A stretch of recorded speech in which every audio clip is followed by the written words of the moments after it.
First, we have to talk about the most obvious news story since we started doing this, though. Yeah? We have to talk about the pusspot. Oh, God. Yeah, you haven't been on since that started.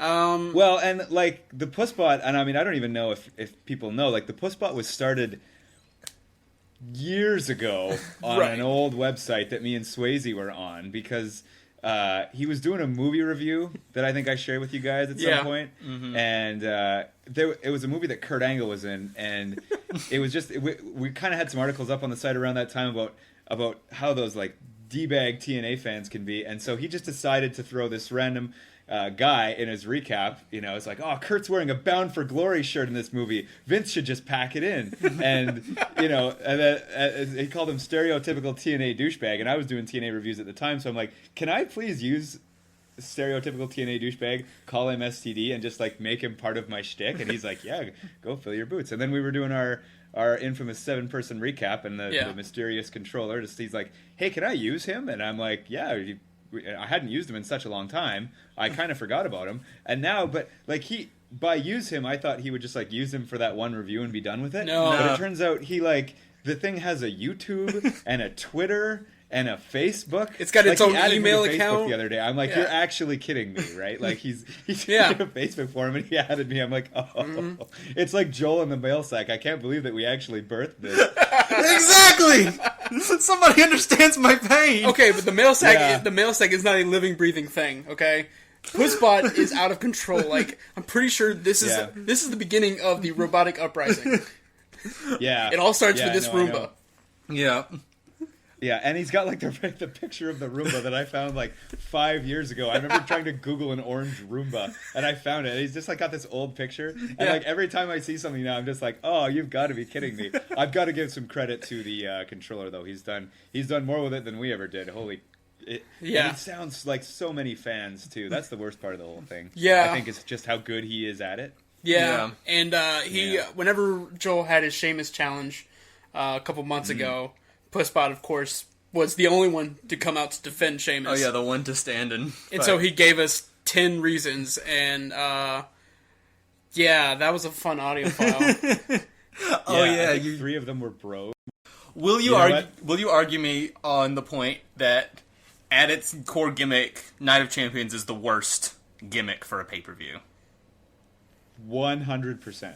I will absolutely never debate that point. I don't know who came up. It's like they were. It's like, well, it has to be a gimmick. We can't just run a pay-per-view. And like, Night of. Well, here's a concept. No, I agree with you. Yeah. It's a pretty horrible gimmick. I'm not going to argue that at all. Okay, all right. Okay. So we're already starting at that level, going into Night of Absolutely. Champions. And I feel like I repeat myself every year about this time. I'm like, I feel like that's what really like it really much it kind of doomed this pay-per-view from before it even started.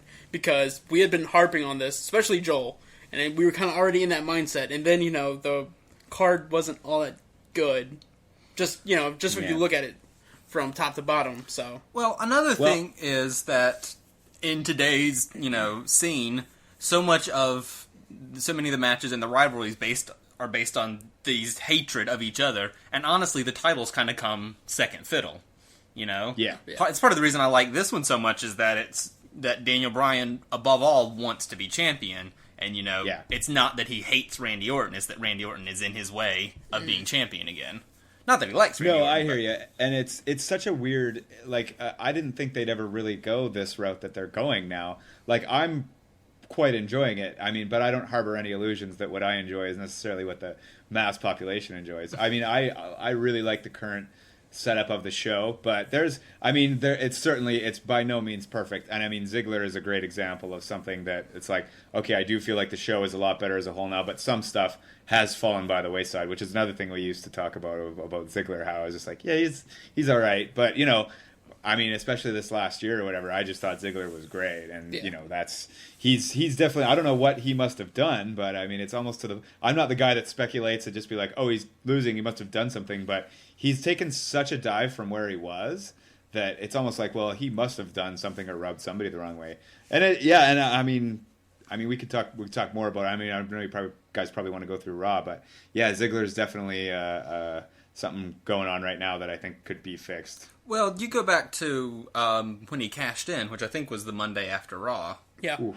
And like the pop Monday that after he got, WrestleMania. sorry, yeah, the Monday after Raw, which was then Raw again. It was Tuesday. The Monday after Raw is Yeah. not Tuesday, Chris. It's still a Monday. But the pop that he got at that Raw was honestly comparable to that pop that Stone Cold got the night Mick Foley won his first championship. Yeah, I remember that. Like, you're absolutely right. Just the noise that and it was that crowd, and that crowd is like no other crowd. Like we talk wonderful things about that crowd all the time now, but you know, but to have had that reaction and then to not capitalize on it is, I feel, a ball dropped. Yeah. No, I agree, and I know he got hurt somewhere in there, and I don't know if that maybe has something to do with it or not. The getting back, like the corporation, I'm kind of digging it too. I don't know, you know, it seems like they're going to need to add a couple more singles wrestlers in it if they're going to be able to keep up with just with everybody that's kind of going against them now. And the Shield thing was interesting because it was kind of odd for Triple H to throw his guys at a disadvantage. Yeah. And I don't know whether it was readily apparent or if it's subtext or what. They're not subtle enough to do subtext. I take that back. I don't know why it wasn't readily apparent, but it sort of seemed like, you know, the Shield has lost to Bryan not long ago, and, you know, they haven't won some of the stuff that they've done. So it was almost like maybe could that have been punishment for them, and the Shield's going to make their way out of there and do something else? The way I'm seeing it is that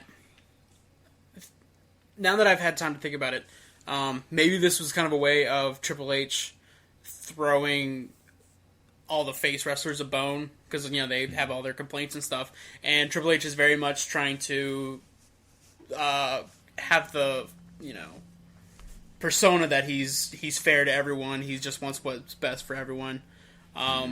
So I think basically this was him throwing the faces a bone, maybe setting up to doing something more sinister, you know, to kind of equal it out.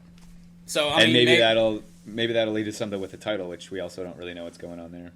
Yeah, as far as we know, they're just having a regular match at Battleground. Yeah. I could guess that, you know, in a behind-the-scenes kind of way, even with Daniel Bryan being this top guy and being over as he is, it still feels like they're a little vacant on the top, with Punk being preoccupied, and with the Cena and Sheamus being gone for, you know, the foreseeable future. I could believe that let's get, you know, 10 of the kind of top mid-card guys into one match where they're all in the ring one at a time. Let's start seeing, you know, who gets reactions, who can have... So they have little 2-minute auditions, basically. Yeah.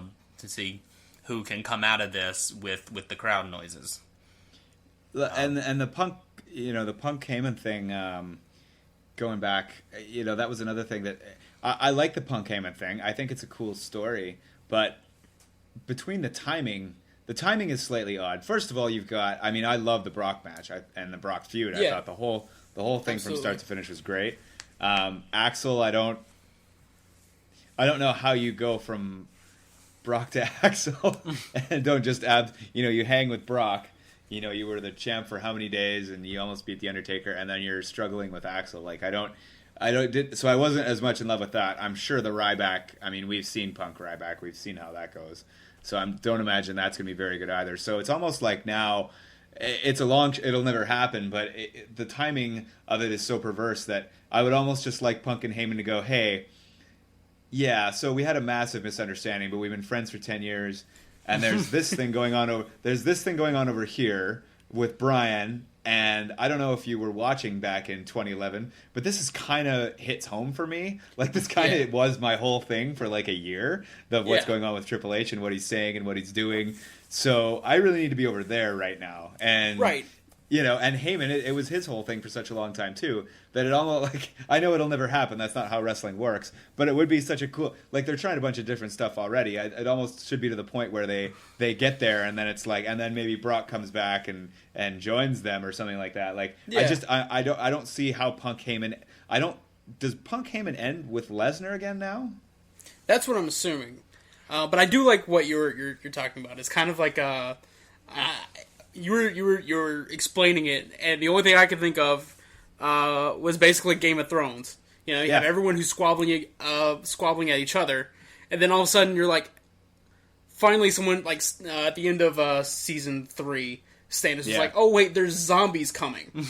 I should go fight the zombies." Right? I don't really care who has this uncomfortable this king chair. stuff. There's not going to be a king, very much longer if these zombies come after us. I agree. Spoilers if anyone hasn't read or whatever, but you should be on top of that anyway. It's Game of Thrones. But yeah, like it's something I've been thinking a lot about. I'm trying to think of what the end game is for Punk and Heyman, because this has been going on since the day after Payback. This particular feud. I was trying to think when they united again. Yeah, it was since the day after Payback, and it's been a few months, and yeah, it's kind of petering out because Lesnar's not there, and so they kind of pushed Axel, and I'm guessing they were wanting Axel to kind of have a little bit more emphasis behind him as a heel, but that didn't really work. So now they're having to use Ryback, who's been in this weird bully shower fetish thing, which is honestly your off-brand Brock Lesnar. Essentially, he's your go-to guy that isn't Brock. It's Brock at a discount is what it is. And it just seems like Punk Heyman is a cool idea in theory, but you can't, being that Heyman's not a wrestler, I just see it as such a strange Lesnar. I just realized we're on video and no one can see what I'm doing. I'm holding my hand up really high. Sorry, you can't go from Lesnar to Axel to Ryback. Like, I don't know whether Axel to Ryback or Ryback to Axel would be an upgrade or a downgrade. I think they're pretty close together in terms of quality and believable threat. I actually did kind of like the stuff Ryback was doing with the catering and the shower stuff. I thought that was about as useful as he was ever going to get. The catering thing still irks me out because of how much food was in that guy's ear. Like, that's not... I've had very real concerns for that poor young man's health.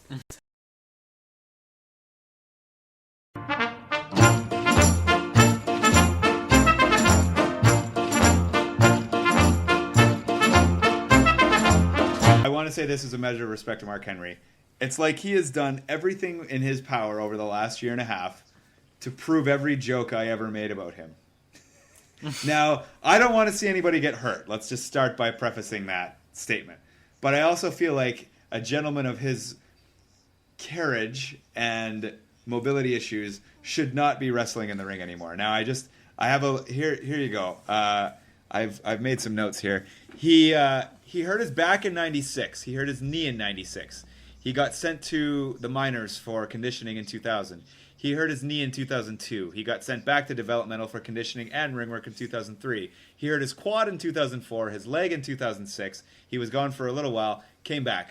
So since 2012, he hurt his knee in 2012. He was out for a while. He hurt his knees again in 2012. He was out again. He hurt his knees in 2013 already. And now he's hurt his hamstring in 2013. So that's 4 times in 2 years. And I'm not talking nagging little injuries. I'm talking those are all injuries that put him out for a very long time. So 4 times in 2 years. And this has led to him being on TV. So according to the Wikipedia that I read, this is 4 times he's injured himself off of TV since last April. So just a few months longer than a year. So, and with the amount of time he's been out, over the last 16 months, he's been on the shelf for 10. He has been active for 10 of the last 16... Or no, sorry. He's been active for 6 of the last 16 months. Less than half. Because he keeps hurting himself. And I feel like they could bring him back with something... I wanted to see what you thought. They could bring him back with something like... There's 2 things they could do. The retirement speech he did was really good. They could bring him back as the aw shucks, I tried my hardest...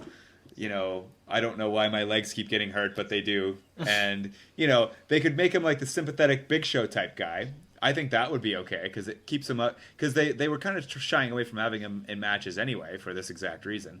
And I feel like they could do that. Or they could do a comedy gimmick for him, where he gets signed up for matches, but then on his way to the arena, he gets out of the car and then he slams his hand in it and he can't wrestle. Like, they could do a comedy thing like that. But what do you do with Mark Henry at this point?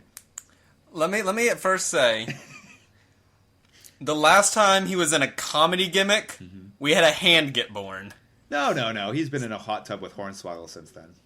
Okay. Oh, I'm sorry. Yeah, that's right. Clear the ballot. You're right. Only golden ideas happened. I have 1,000 more ideas. Pardon me and my social faux pas. Just that good. So what do? Do you bring him back? Should he still be wrestling? Answer that first. Okay, let me say, first of all, I guess second of all, since I just did it first of all, I would say that you did the retirement speech thing, you don't get to go back to that well. They had that moment. It worked really well. It brought back a character that I was kind of done with. Mm-hmm. They can't do that again. The magic will not happen again. Yeah. And another thing, and they're going to have to do a couple of really nice retirement speeches from really prominent guys before I'll believe it again. Yeah, for sure. Like, when Triple H starts doing a retirement speech, I'll be like, no, here it comes. Here comes the swerve. I saw that. Yeah. Here we go. Yeah, for sure. So, no, I mean, so that's one thing is, I'm really kind of upset he didn't win that match just because they didn't capitalize on this thing where they only kind of get one chance to really fake out the audience with a retirement speech like that. Well, and just like winning the title, to your point, I mean, I didn't want to see Henry anywhere near that main event to begin with, but to your point, much like the retirement, that felt like, and maybe it is, maybe it isn't, it felt like the closest he was ever going to get to that main event or that world title that he was ever going to get. I actually kind of do like the way, nobody can see this, but I kind of like the way that Chris has sort of shuffled off into the corner of the screen there. Like he really took my Chris, I need to talk to Joel thing seriously. But it is, you're right. I don't think he's ever going to get that close again. And I think that's probably a good thing from my perspective. But, regardless of my opinion of Henry's work over the last little while, like, should he retire now? Because it seems like he can't be living a comfortable life. Like, you hear stories about these older guys who have had these nagging injuries, who have a hard time getting around, and, regardless of my feelings about Henry individually, and I really liked the retirement speech. I thought that actually was it for him. So the swerve worked on me, but at the same time, it's like, when I heard he was retiring, it wasn't the reaction of, oh, I'm going to miss him. It was like, yeah, that makes sense. Yeah. You probably should. It's a thing, and you looked up him specifically. You could look up any wrestler, and there will be a list of injuries. Yes. And obviously, I'm not saying everybody's going to have 4 major injuries in 2 years. Absolutely. Which, to your point, but any wrestler will have, career-threatening injuries. Yes. That they, that any other, that if I had, I'd be like, well, that's it. I'm bed rest for life. Mm-hmm. Well, and I don't, Henry's definitely had more career-threatening ones and ones that have put him on the shelf a lot more than other people, I feel like. And, Really? When's the last time you've seen Evan Bourne? Doesn't he keep getting hurt? He does keep getting hurt, you're absolutely right. But then again, I haven't seen any major world title pushes for Evan Bourne. Continuous world title pushes amongst injuries. I haven't seen that for Evan Bourne. Evan Bourne's getting nothing. He got those 2 strikes like back to back. Evan Bourne's getting nothing. No, he's not getting anything. And Henry hasn't had any strikes, so fair enough. But, that's the whole thing with him. Like this is why I have had a hard time taking Henry all that seriously. It's because of this constant thing. Like, it's not the fact that he is very boring to watch in the ring doesn't hurt. He can talk. There's nothing wrong with it. It's just, the retirement thing was such a you're right. It was like almost their last shot at that, whether it be for him to retire or to have that world title. I don't know what they do with him now. I know he was in limbo with Big Show and Shield for a little bit after that. But what do they do with him now?